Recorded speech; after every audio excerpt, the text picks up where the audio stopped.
Hola, buenas noches a todos ustedes, gracias por estar aquí presente y también en forma virtual a todos los que nos están viendo por día. Hoy, continuando con nuestra sesión académica correspondiente al mes de septiembre, tengo el honor de presentar al doctor Juan Carlos Anda Garay. Él es médico internista, maestría en ciencias médicas, jefe del Servicio de Medicina Interna del Hospital de Especialidades del Centro Médico Siglo XXI, investigador científico y profesor titular de la especialidad en medicina interna. Él nos va a hablar de cómo elegir terapia con IDPP4 y cuál de ellos elegir. Doctor, bienvenido. Gracias, Marta, muchas gracias. Agradezco al Colegio de Medicina Interna del Estado de Puebla nuevamente la invitación. Para mí es un verdadero gusto estar aquí porque pues en diabetes ha ido cambiando paulatinamente la perspectiva y creo que este año y los que siguen van a seguir cambiando las formas en que estamos abordando los pacientes que tienen diabetes. Y creo que las vías y las incretinas llegaron para quedarse. Digo, es una vía fisiológica constitutiva. Desde el siglo pasado lo conocemos. Si ustedes se ponen a buscar la historia de las incretinas, hay unos experimentos del inicio del siglo pasado donde se les daba a las ciertas personas concentrados en intestino de perro y les bajaba la glucosa. Nos decían, ¿pero por qué pasa eso? No lo sabíamos. A inicios de los años 80, el doctor Nuck hizo una serie de estudios que son muy característicos. Y ahora todos ustedes seguramente recuerdan del estudio que se presentó en NADA recientemente con tixepatida, agonista de GLP-1, agonista de GIP, y que promete mucho en el control metabólico y también en el peso. Pero todo radica en las vías de las incretinas. Sabemos que hay medicamentos que son muy efectivos para el control de la glucosa con nivel de DPP4, y también sabemos que hay moléculas como los agonistas de GLP-1 que además de ser buenos para bajar la glucosa también tienen un efecto importante en el peso. Entonces, el propósito de esta pequeña charla es dirigirnos un poco a los inhibidores de DPP4, porque evidentemente después de los estudios de seguridad cardiovascular, donde los inhibidores de GLP2 y los agonistas del receptor GLP1 demostraron grandes beneficios en falla cardíaca y en mortalidad global y cardiovascular, nos da la impresión que los inhibidores de DPP4 quedaron como relegados o perdieron vigencia, y la realidad es que no son moléculas que tienen un principio activo muy eficaz, muy interesante y que llegaron para quedarse, y ese es el objetivo de establecer claramente algunas de las características. Creo que no, ahí está. Estos son mis conflictos de interés. Y bueno, esta es la agenda. La agenda va a ser en este día algo de generalidades en diabetes. Vamos a tocar algunos de los mecanismos de acción de antidiabéticos o hiperglucemiantes. ¿Cuál es el posicionamiento real de las estrategias farmacológicas, sobre todo estrategias de tipo oral y algunas inyectables? Y cómo los inhibidores de DPP4 pueden estar situados en monoterapia, en terapia dual o en triple terapia, y algunas peculiaridades de los estudios de seguridad cardiovascular y renal de inhibidores de DPP4. Entonces, esta gráfica todos la conocemos, creo que cuando les hablan de diabetes es la más frecuente, esa tendencia alarmante que tenemos de la población que tiene diabetes. Vean, en los años 80, muchos de nosotros estaban naciendo. Vean, en 2040, 6 veces más la prevalencia de población que tiene diabetes. Y podríamos decir que es más detección, sin duda alguna tenemos más estrategias de detección, pero el otro punto es que está influyendo radicalmente el concepto de globalización, de cambio en el estilo de vida, de incremento de depósito de tejido adiposo en el abdomen y evidentemente mayor grado de resistencia al insulina. Algo muy interesante que ahora se platicó en la ADA en el congreso pasado es, creo que deberíamos de modificar el concepto de yo llevarlo a una meta terapéutica en un rubro y ya. Es decir, puedo tener un paciente que tiene 6.5 de hemoglobina glucosilada, pero si el paciente sigue teniendo resistencia a la insulina, sigue teniendo el mecanismo y va a terminar dependiendo de mayor cantidad de fármacos. Entonces es un punto importante, y creo que ese fenómeno de resistencia a la insulina por obesidad y por cambios en el estilo de vida ha impactado Y lo otro verdaderamente alarmante es, vean un ejemplo, en 2016 casi 4 millones de muertes por diabetes, siendo 2/3 causa cardiovascular. Sabemos que enfermedad coronaria, enfermedad aguda coronaria, síndrome coronario agudo, enfermedad vascular cerebral. Y yo ahí ahora pondría, y creo que dentro de algunos años vamos a ver falla cardíaca. Nos viene una epidemia grave de falla cardíaca o un grandes casos, por eso ahora tanto el interés y por supuesto enfermedad renal. Pero entonces, ahora viendo desde otra perspectiva la siguiente, si nosotros vemos es la misma perspectiva, enfermedad cardiovascular, más del 50%, y gran enfermedad renal, 11%. Pero si nosotros vemos de qué mueren los pacientes que tienen enfermedad renal, ya tan solo teniendo un paciente que tiene diabetes, que tiene microalbuminuria y tiene un declive de la tasa de filtrado glomerular, el riesgo cardiovascular es alto, o muy alto, más diabetes. Entonces, este grupo de pacientes se muere de enfermedad cardiovascular, sobre todo de falla cardíaca o síndrome coronario, aunque estén bien sustituida el tratamiento de sustitución de la función renal, aunque tengamos buenas metas en el control del hiperpara, de la presión arterial, esos pacientes indudablemente la mayor parte se mueren de causas cardiovasculares. Entonces tenemos ahora, pues, y lo sabemos desde hace muchos años, que ahora el paciente que tiene diabetes, el escenario justamente es dimensionarlo desde el punto de vista de riesgo cardiovascular y de las comorbilidades cardiovasculares, como la vamos a ver. Y bueno, estos son 11 de los mecanismos que favorecen hiperglucemia. Todos también estamos muy habituados. Y siempre que yo veo esta imagen me acuerdo de las descripciones de hace 50 años de diabetes. Decían, diabetes es un síndrome clínico cuya característica fundamental se llama hiperglucemia y es provocado por deficiencia de célula beta, mala producción de insulina, aumento en la producción de glucagón y alteraciones de los órganos que tienen una respuesta efectora contra insulina o contra glucagón. Y la pregunta es, teniendo en cuenta esta triada, pues esta triada que favorece hiperglucemia, pues teníamos secretagos, teníamos insulina, teníamos biguanidas, o seguimos teniendo, teníamos TZDs, y la realidad es que no logramos impactar de manera significativa en las complicaciones y, por supuesto, en las tasas de control.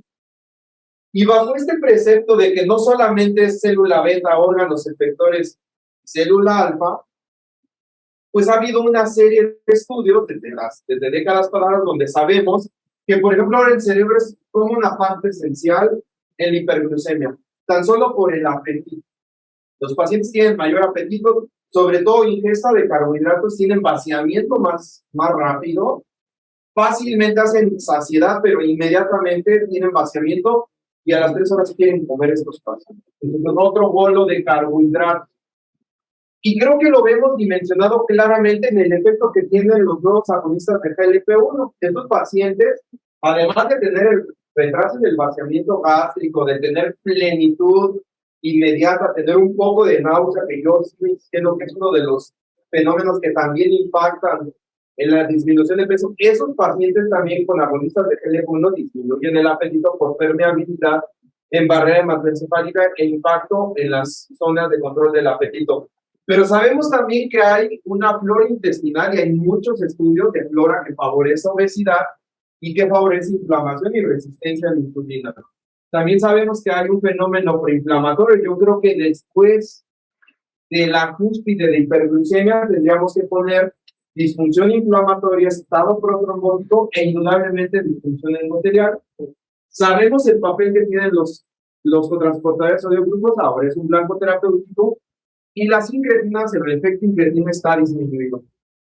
Recobrando el comentario que les comenté al inicio, vean ustedes el estudio clásico del Dr. Nuck, que se considera uno de los padres de todas estas rubro de las incretinas. Vean a su mano izquierda un estudio en pacientes sanos, y curiosamente lo que trataban de ver era si estos pacientes sanos que recibían glucosa de manera oral, puntitos de color verde, comparados con aquellos que recibían glucosa intravenosa, puntos de color amarillo. Vean ustedes en la primer gráfica a su mano izquierda cómo el ascenso de la glucosa en estos pacientes sanos es semejante Aquellos que reciben misma cantidad oral, misma cantidad intravenosa de glucosa, pero vean la diferencia, los pacientes que reciben glucosa por vía oral tienen mayor producción de insulina comparados con aquellos que reciben glucosa intravenosa.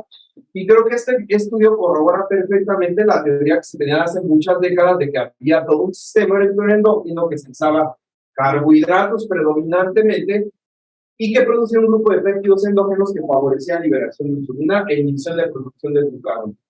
Vean a su mano derecha un paciente, un grupo de pacientes de manera de control diabéticos, vean cómo la producción de insulina, aún con una carga por vía oral, está aplanada o está disminuida, ¿sí?, en relación a un grupo de pacientes sanos. Entonces, por eso, otro de los efectos que favorece esta punta del iceberg, pues es la disminución del efecto incretino. Entonces, de manera general, el paciente tiene ingesta de alimentos y hay uno, sobre todo, con un grupo de células enterocromafines o enteroendocrinas que sensan carbohidratos, introducen los carbohidratos, la glucosa, genera despolarización y liberan dos péptidos importantes, el GIF activo y el GLP-1, y estos pasan a nivel sanguíneo y llegan a sus células diana, que es célula alfa y beta. Célula beta incrementa producción de insulina con los efectos metabólicos que esperaríamos de liberación de insulina, y en la célula alfa disminuye la producción de glucagón con los efectos metabólicos que también disminuyendo este efecto contrarregulador. ¿Cuál es el punto interesante? Condiciones fisiológicas, GIP activo y GLP-1 activo tienen una vida media entre 4 y 5 minutos.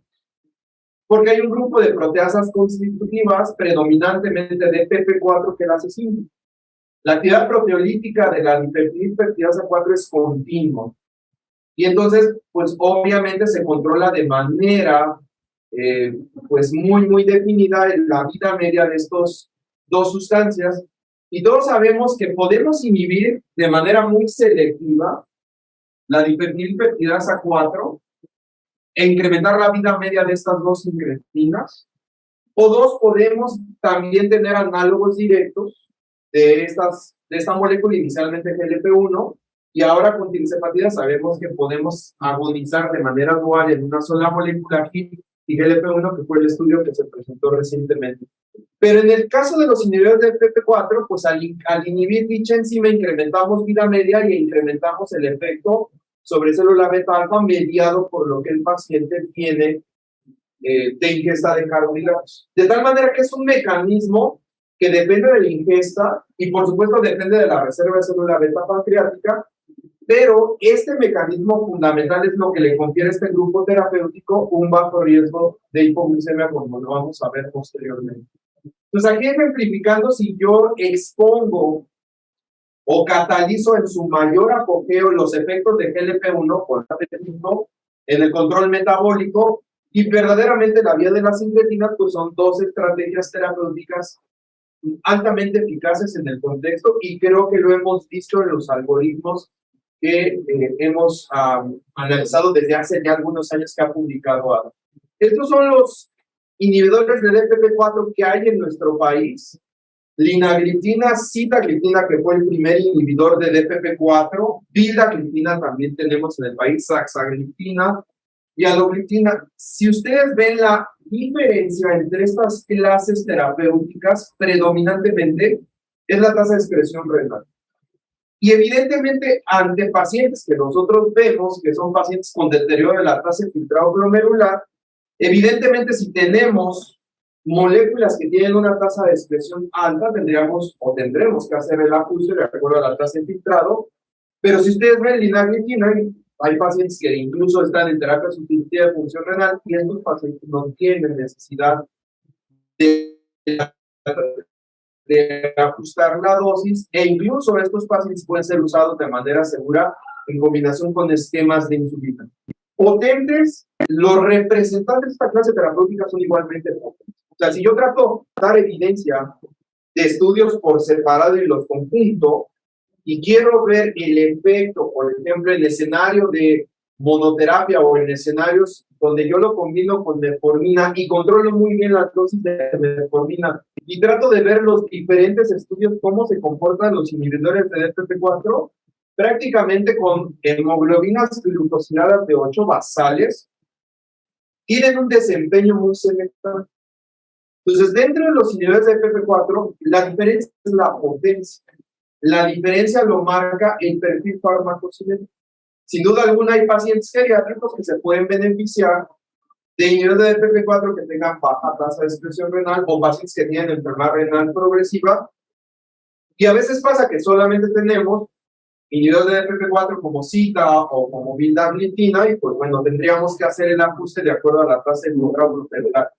Para aquellas instituciones o en el medio privado donde tengamos vildarlitina, evidentemente si tenemos este inhibidor, no tendríamos que hacer el ajuste de la dosis de acuerdo a la función renal. Entonces, el primer precepto es los niveles de DPP4 con hemoglobinas glicosiladas basales de 8 tienen un mismo perfil de disminución de la hemoglobina glucosilada, como ustedes lo ven, linagliptina, alosaxacita o vildarlitina, que son los que se comercializan dentro de nuestro país. Y bueno, haciendo énfasis de en qué grupo se ubica, o cuál es el juego que se les da a las diferentes clases terapéuticas en pacientes con terapias orales, creo que vale la pena destacar las modificaciones que se han hecho en los últimos años, por ejemplo, en algoritmos como el de la Asociación Americana de Diabetes, que ahora pone dos escenarios.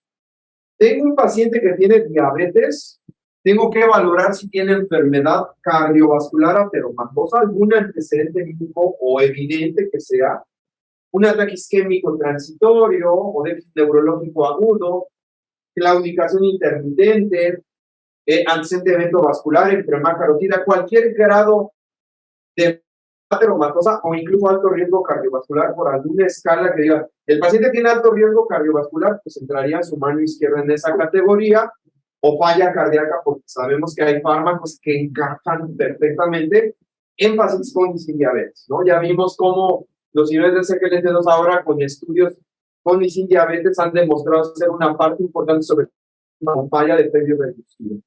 Pero vean ustedes a sus que tienen alto riesgo cardiovascular, combinado con la primera línea que sigue siendo guanida, y es agonistas de GLP-1 o inhibidores de SGLT2 en terapia de combinación.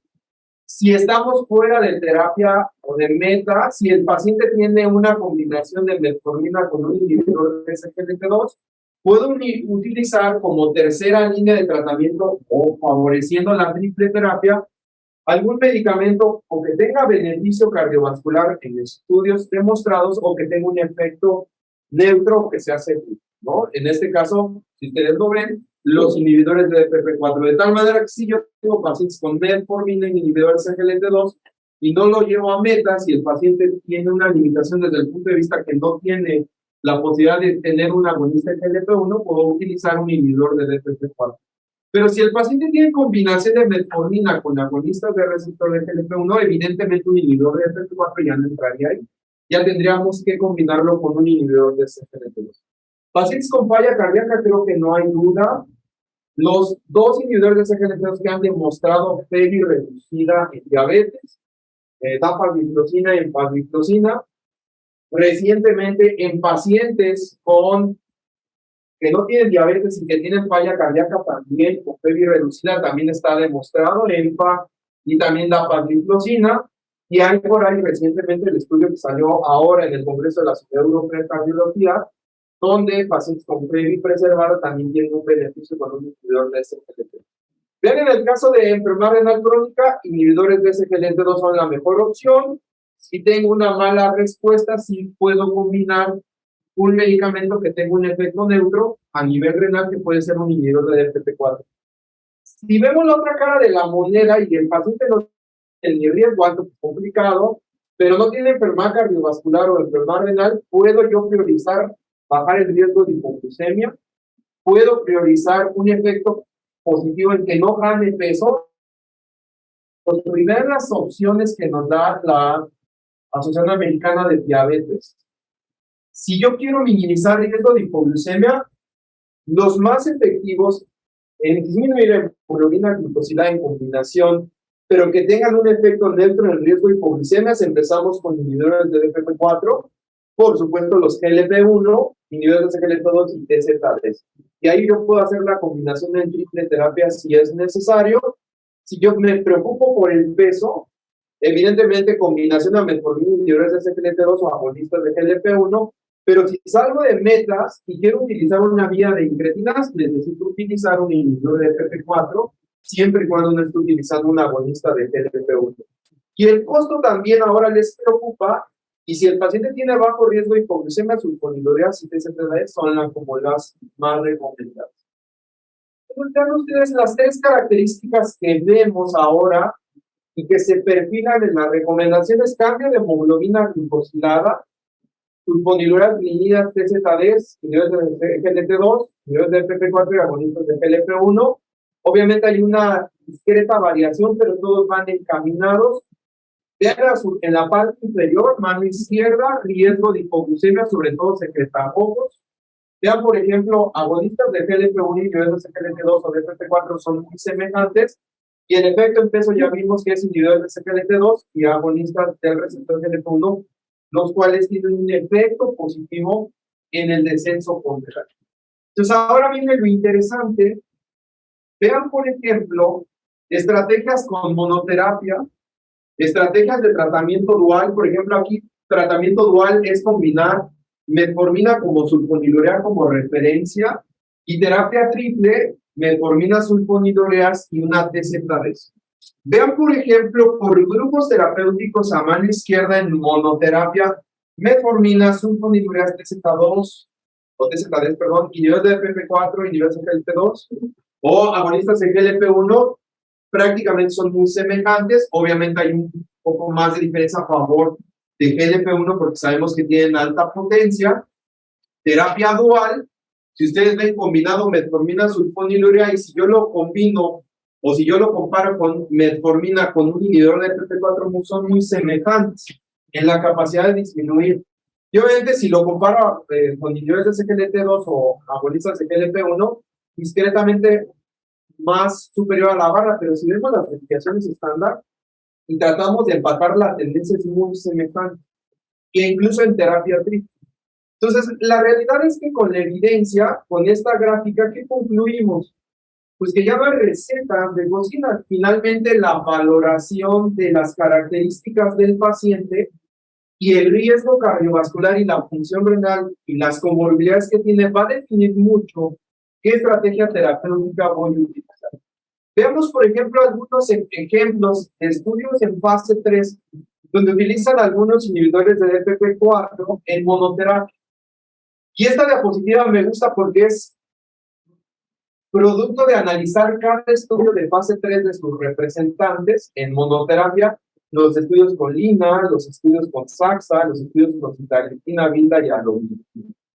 Pero lo interesante siempre tenemos que, para valorar uno de los sesgos es ver el estado basal de la población. Yo quisiera tener más datos, pero uno de los datos más interesantes es la hemoglobina glicosilada basal de los pacientes. En monoterapia, la hemoglobina glicosilada en estos estudios diferentes en fase 3 es del 8,2%, y vean el promedio de descenso de hemoglobina glicosilada con los diferentes representantes: colina 0.7, taxa un poquito menos, 0.6, cita 0.8, nita 0.7 y alogliptina 0.6.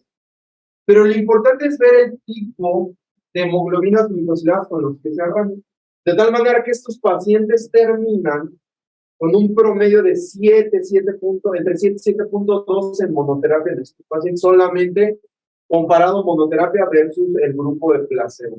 ¿Por qué es interesante esta gráfica? Porque demuestra que entre los inhibidores de DPP4 básicamente tienen un comportamiento muy semejante. Ya vimos que la diferencia radica predominantemente en la farmacocinética. Veamos otro representante de inhibidores de DPP4, linagliptina, pero diferentes grupos etarios. Y esto es interesante en fase 3 porque los efectos cambian con la edad. Y el mejor representante es las sulfonilureas. Pacientes de mayor edad, vean ustedes, grupo de 75 años tratados con sulfonilureas, tienen más riesgo de eventos adversos, sobre todo hipoglucemia, y por lo tanto, retiro o suspensión del fármaco y el control metabólico a largo plazo en estos pacientes va decayendo y va perdiendo sentido. Vean, por ejemplo, el seguimiento, que los seguimientos inicialmente son 24, después 60, 120 semanas, independientemente de la edad de los grupos etarios en estos pacientes que están también en tratamiento, tanto en monoterapia como combinado a metformina, en este caso monoterapia con glucosiladas de 8, vean cómo el efecto es muy semejante en diferentes grupos etarios, incluso en aquellos pacientes más de 75 años, con incluso un poco más de descenso de hemoglobinas glucosiladas con basales entre 8 y 8.1. ¿Cuál es la explicación con el inhibidor de PP4 como linagliptina? Tengo un poco más de efecto en pacientes que tienen más edad. Dos explicaciones. Uno, son monodosis, dosis única, una vez al día. Y dos, bajo número de eventos adversos como los inhibidores de PP4 y por lo tanto mayor apego terapéutico y vemos el efecto predominantemente. Vean el otro ejercicio. Comparo diferentes tipos o grupos de hemoglobinas glucosiladas menos de 7,5, entre 7,5, 8, 8 a 9, incluso más de 9, y los someto a misma concentración o a misma dosis de inhibidor de DPP4 y da la impresión que a mayor descontrol tiende obviamente y de manera evidente a disminuir de manera más intensa la hemoglobina glucosilada. Y el tercer punto importante que ya vimos, grupo de edad, y al lado del descontrol metabólico, es, vean, a lo largo del tiempo, la permanencia de la disminución de hemoglobina glucosilada en estudios de fase 3 es persistente y es decir, no tiene un ascenso o un descenso, como lo vimos, por ejemplo, con sulfonilureas en un KPDS que conforme iba pasando el tiempo, la hemoglobina glucosilada iba tendiendo a elevarse. Entonces, aquí hay dos explicaciones de este claro ejemplo. Uno, que el porcentaje de inhibición de la DPP4 es arriba del 92% una vez que alcanza estado estable, y eso evidentemente favorece el efecto terapéutico. Y dos, la tasa de apego terapéutico si yo le doy una tableta una vez al día al paciente en un esquema simple. ¿Qué hay en terapias de combinación? Y creo que este es un ejercicio interesante que a veces hacemos o tenemos la inercia de hacer. Tenemos pacientes que tienen a lo mejor 1,600 gramos de metformina y no lo llevamos a metas y tratamos de llevarlo a las metas más altas o incrementamos la dosis, lo damos 3 veces al día. Y vean, por ejemplo, cómo después de 2 gramos, el porcentaje de inhibición o de disminución de la hemoglobina glucosilada disminuye con 2,5 más gramos de metformina. Y es muy sencillo. Si yo le doy un paciente de 850 o la de 750 o la de 1 gramo y le doy 3 veces al día, tiene más riesgo de ser eventos gastrointestinales. Son más tabletas y seguro se le van a olvidar. Entonces, por eso se justifica que después de 2 gramos, la hemoglobina glucosilada incluso sea menor la disminución con 2,5 gramos. Entonces, esta base, si ustedes revisan los estudios, la dosis máxima que se utiliza en la mayor parte de los estudios de combinación es 2 gramos. Es muy raro un estudio en fase 3 que utilice más de 2 gramos, justamente porque le mete el sesgo de que si yo lo estoy dando en combinación con el fármaco que estoy validando, el paciente tenga más probabilidad de suspender la medicación y entonces no se ve el efecto terapéutico y yo tengo un sesgo de desenlace. Cuando yo haga la interpretación de los estudios, a lo mejor saco una mala conclusión. Y simplemente radica en la dosificación y en el número de eventos adversos. Ahora juguemos combinaciones, por ejemplo, inhibidores de DPP4 con metformina. Vean las glucosiladas basales 8,7 y un brazo abierto con un descontrol franco.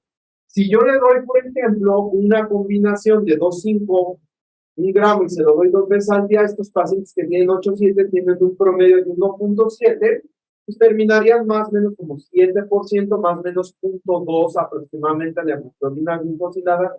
Y vean en los brazos abiertos son una estrategia cuando hacemos estudios de fase 3, donde controlamos a aquellos pacientes, sometemos a los pacientes que tienen un control de descontrol promedio, pero metemos a los mal portados o a los que tienen un descontrol mayor y vemos el efecto de la estrategia.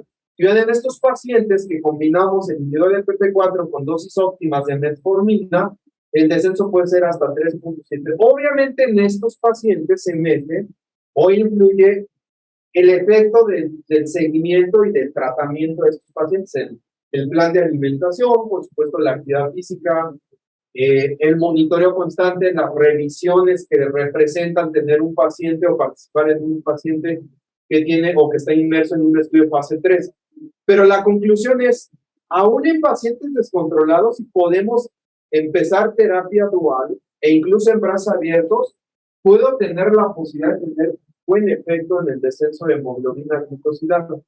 Y este es uno de los elementos por los cuales ahora terapia dual, pues prácticamente la mayor parte de los adultos que tenemos diabetes de detección temprana, la mayor parte son candidatos a meterlos a terapia dual, justamente por la confusión y las comorbilidades que tienen. Y el otro punto interesante es, yo tengo un comprimido y tengo dos moléculas. Una gran pregunta que siempre uno tiene es, ¿la forma que está utilizando el laboratorio de metformina podrá impactar en el comportamiento farmacocinético del inhibidor de FP4 o viceversa? Y esto me puede afectar el desenlace.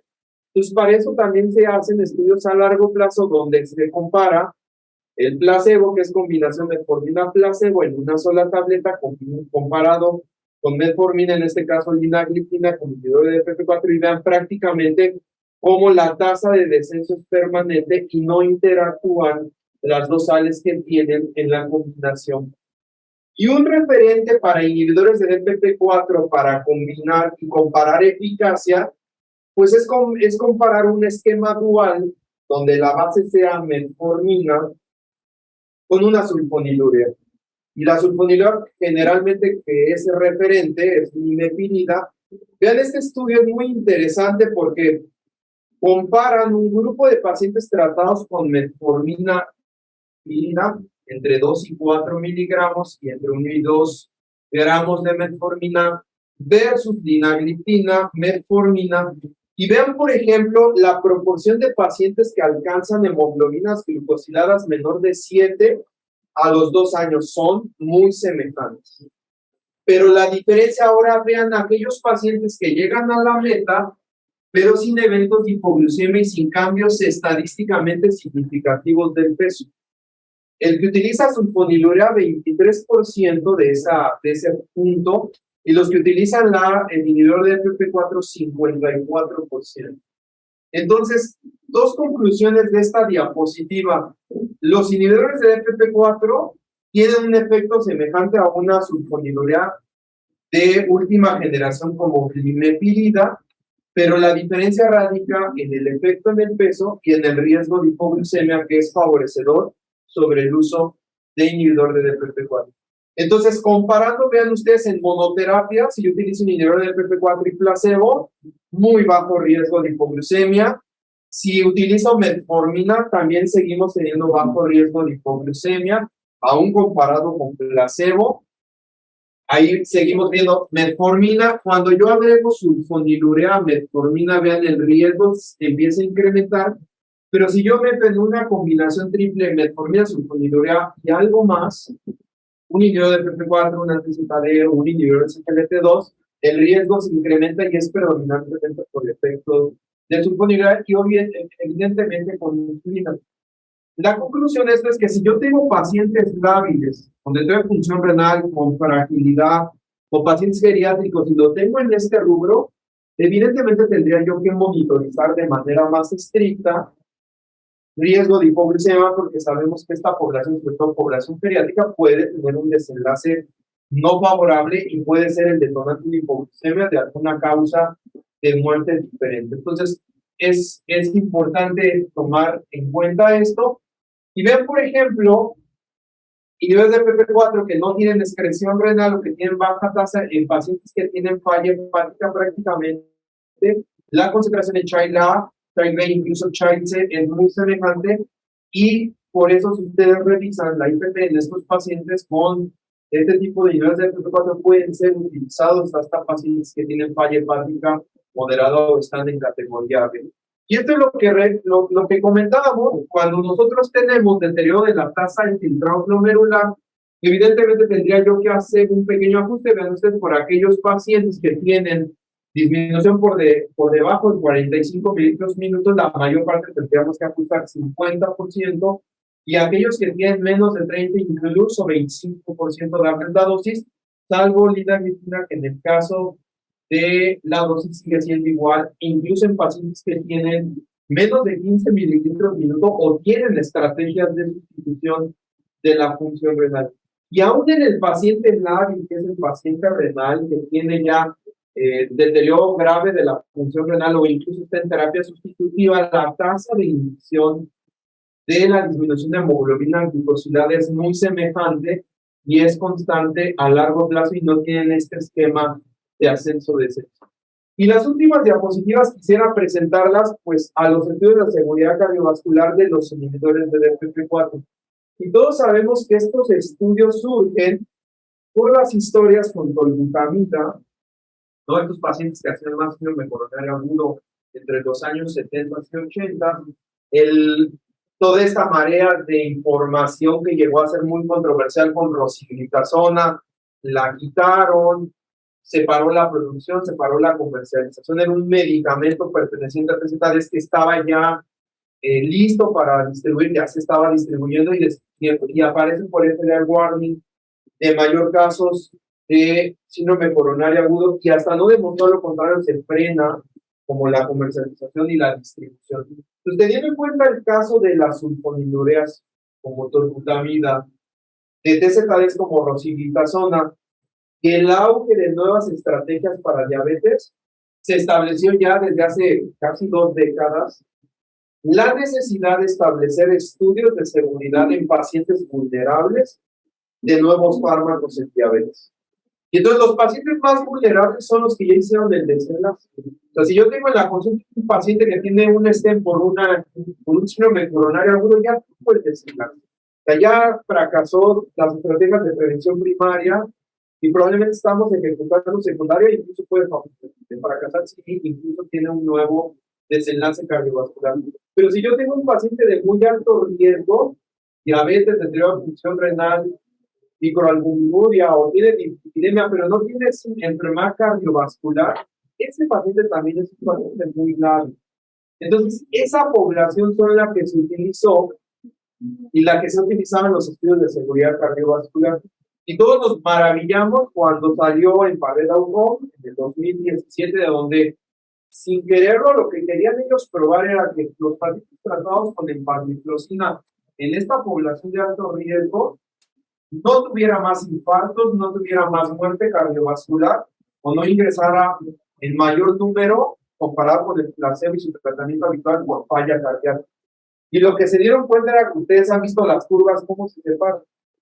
Entonces, levantó la alerta, es decir, algo está pasando con esta clase, pues ahora si les beneficia a los de falla, a los de mortalidad, ahora hagamos estudios ya dirigidos a esta población. Y ahora, pues bueno, vemos el beneficio de estos estudios, porque si ustedes revisan las guías de falla cardíaca, ahora los niveles de CCL2 forman parte del tratamiento de los 4 pilares, de los 4 fantásticos de falla cardíaca. Pero entonces los estudios de seguridad cardiovascular, el propósito es demostrar no inferioridad. O sea, yo considero un fármaco seguro si lo utilizo en población vulnerable y no lo empuja al precipicio. Digo, sería maravilloso que todos los medicamentos para diabetes tuvieran el efecto que tienen los agonistas de GLP-1, los inhibidores de SGLT2, pero para mí el estudio de seguridad cardiovascular más importante del beneficio sería que demuestre la inferioridad comparado con el placebo. Entonces, los dos estudios con linagliptina escarmelina, que es el clásico, pacientes con enfermedad cardiovascular y o enfermedad renal crónica, y utilizaron algo que me parece interesante y muy arriesgado, pero tenían mucha confianza en la molécula, que es el estudio Carolina, que es recién diagnóstico con alto riesgo cardiovascular, pero lo comparan con un grupo control tratados con glimetilida y su tratamiento estándar, y entonces ven seguridad cardiovascular, pero ven también el impacto y la potencia en el control metabólico. Pues vean ustedes, Carmelina, 6.980 pacientes aleatorizados uno a uno. Cabe destacar que los pacientes siguen recibiendo su tratamiento habitual y lo que se agrega es lo que el investigador manda al grupo de clínicos que participa es la cajita del fármaco, cerrada obviamente, no sabemos si le damos al paciente placebo o le damos 5 miligramos de linagliptina, los vamos siguiendo, vamos nosotros ajustando el tratamiento en todas las esferas para diabetes, para hipertensión, para lípidos, antiagregantes, bloqueadores. Vean, por ejemplo, 57% de esta población con enfermedad cardiovascular, 74% con algún grado de enfermedad renal, y qué interesante, 58% insulinizados y 55% metformina y 27% falla cardíaca. Entonces, vean ustedes, por ejemplo, línea morada, pacientes con el fármaco en cuestión, en población de riesgo, en linagliptina, línea gris, población de riesgo con el placebo más el tratamiento ordinario, prácticamente para seguridad cardiovascular y el triple MACE, que es infarto agudo, evento vascular cerebral no fatal e ingreso por angina, prácticamente son semejantes. Entonces, este concepto es que estos pacientes tratados con inhibidor de FP4 en este contexto muestran no inferioridad comparado con placebo, entonces de tal manera que se consideran seguros para utilizarle en el desarrollo del 3-MACE en esta población altamente vulnerable. Vean, para falla cardíaca, si ustedes recuerdan, por ejemplo, en los niveles de SGLT2 desde la semana 3, las curvas se separan en el ingreso por falla cardíaca, daría la impresión que pues iba como la tendencia favorecedora al inhibidor de PP4, pero cuando vemos la PESI y el intervalo de confianza, pues desde el punto de vista estadístico no es significativo, entonces se cumple el criterio de no inferioridad y no se cumple el de superioridad. Y también, yo tengo un paciente con falla cardíaca que sabemos que ahora hay que combinar metformina o tratarlos con inhibidores de SGLT2, pero si yo tengo un extra y tengo la oportunidad de incrementar el efecto porque requiero disminuir hemoglobina glucosilada y pienso en un inhibidor de PP4, tengo que ver pues que el comportamiento es neutro y por lo tanto puede ser seguro, salvo el estudio Sabor-Timi para falla cardíaca que utilizó saxagliptina. Vean que el warning por eso se liberó y creo que hasta el momento la comercialización en la Unión Americana es compleja. Vean, estos pacientes tratados con saxagliptina tienen un mayor riesgo de tener un desenlace, salvo los otros. Vean, Exane con alogliptina, Tecos, que es sitagliptina y carmelina, que lo hemos visto con inagliptina, prácticamente tienen un efecto neutro, es decir, no son inferiores y tienen un efecto de seguridad cardiovascular en esta población que es ampliamente vulnerable. Y vean, por ejemplo, en el caso de los diferentes estudios de seguridad cardiovascular, en el caso también de muerte, también prácticamente es muy semejante para la mayor parte, salvo en el caso de ingresos por falla cardíaca, los otros desenlaces son muy semejantes los inhibidores de DPP4, incluyendo saxalo, sitagliptina, linagliptina.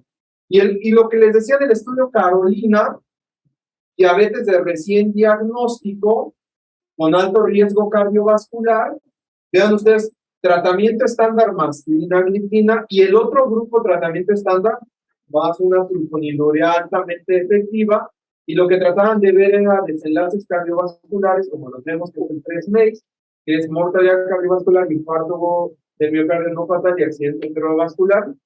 Vean, 42% de enfermedad cardiovascular persistente, más de 2 factores, 37%.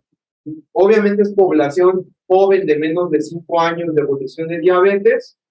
Y estos pacientes, como tienen un esquema corto o son recientemente diagnosticados, la mayor parte tienen vivanidad si no tienen insulina. Vean comparado una sulfonilurea ya aprobada con inhibidor del PP4 en aparición del 3-MACE, prácticamente son semejantes, no se separan, de hecho no hay diferencia significativa entre el grupo de la sulfonilurea y el inhibidor de DPP4. Incluso vean en la disminución de la hemoglobina glucosilada como glimeprida, vemos este efecto que vemos en las sulfonilureas, van inmediatamente y después empieza a perder el efecto. y el descenso en el caso del inhibidor de FP4 es de manera persistente y de manera continua. Y en el peso, vean cómo una tendencia a incremento de peso con la sulfonilurea y el efecto neutro sobre el peso a largo plazo con el inhibidor de DPP4. ¿Cuáles son las conclusiones? Inhibidores de DPP4 llegaron para quedarse, está comprobado su eficacia en estrategias de monoterapia, terapia dual, triple terapia, incluso en algunas representantes de esta clase terapéutica como linagliptina en pacientes que tienen deterioro de la función renal. Dentro de ellos, la diferencia, ya lo vimos, radica predominantemente en la tasa de excreción renal y en el caso de linagliptina vimos los dos estudios de seguridad cardiovascular y renal que tienen un efecto positivo y que tienen una medida que lo consolida como una estrategia que es segura desde el punto de vista de pacientes que tienen riesgo cardiovascular. Ya vimos la diferencia entre los niveles de FP4 radica predominantemente en la selectividad y sobre todo en la farmacocinética que tienen. Siguen siendo una estrategia óptima y eficaz. Digo, nos hemos visto abrumados porque hay ya escenarios para los GLP-1, para los inhibidores de SGLT2, pero también tienen su posición adecuada los inhibidores de DPP4 y son ampliamente seguros y por supuesto que ya vimos las tasas de eficacia. Y en cuanto a factores o medidas de seguridad, pues tenemos que tienen un efecto neutro en el peso, bajo riesgo de hipoglucemia y desde el punto de vista de seguridad cardiovascular, pues son seguros. Entonces, si hubiera algún comentario o duda, pues estoy pendiente a las preguntas, ya sea los que están en línea o los que están de manera presencial. Agradezco mucho la atención y, por supuesto, al Colegio de Medicina Interna del Estado de Puebla la amable invitación por dar esta plática de esta perspectiva de los inhibidores de DPP4. Les agradezco mucho y muchas gracias. En las últimas tres diapositivas, creo que se resume lo que el vendedor o la que comercializa la sal en la caja de linagliptina dice: es un medicamento inteligente. Así lo promociona. Y estas últimas diapositivas es prácticamente esa inteligencia del medicamento. Y por otro lado, preguntar qué tanta incidencia ha encontrado de alergia. Porque yo he tratado a varios pacientes y he tenido que suspender el medicamento porque tienen rash y después es más extenso y pararle. O hay alguna estrategia para tratar de... Yo a veces, claro, incluso antihistamínicos no mejoran. Fíjense que remontando a los estudios de fase 3 de la mayor parte de los inhibidores de FP4, uno de los puntos que llama la atención son los síntomas nasofaríngeos y articulares. Son los dos eventos adversos que más se reportan en los grupos de inhibidores de FP4, incluyendo linagliptina. Y en cuanto a reacciones de hipersensibilidad, en lo personal, y tanto en las descripciones de los estudios como de manera personal en el seguimiento de pacientes, no superan de manera significativa comparado con placebo y superan el 1% de la población estudiada. De nasofaringitis en general, inhibe el 2% de la población, y solamente lo que se recomienda en estos pacientes que tienen esta tendencia a hacer rinitis alérgica o que tienen atopia, garantizar que esté bien controlado y estar estableciendo un monitoreo, porque en general los niveles de PP4 tienen una baja tasa de alergia. No sé si impacten otros factores de riesgo también, como la del sitio donde vivo, el grado de comorbilidades que lleguen a tener. Pero remontando a los estudios de seguridad, la realidad es que es menos del 1% de los casos de nasofaringitis, de dolor articular o incluso de dermatitis. ¿Si hay alguna otra pregunta? ¿Alguna otra duda o comentario? Doctor, muchas gracias por su apoyo. Muchas gracias a todos. Un pequeño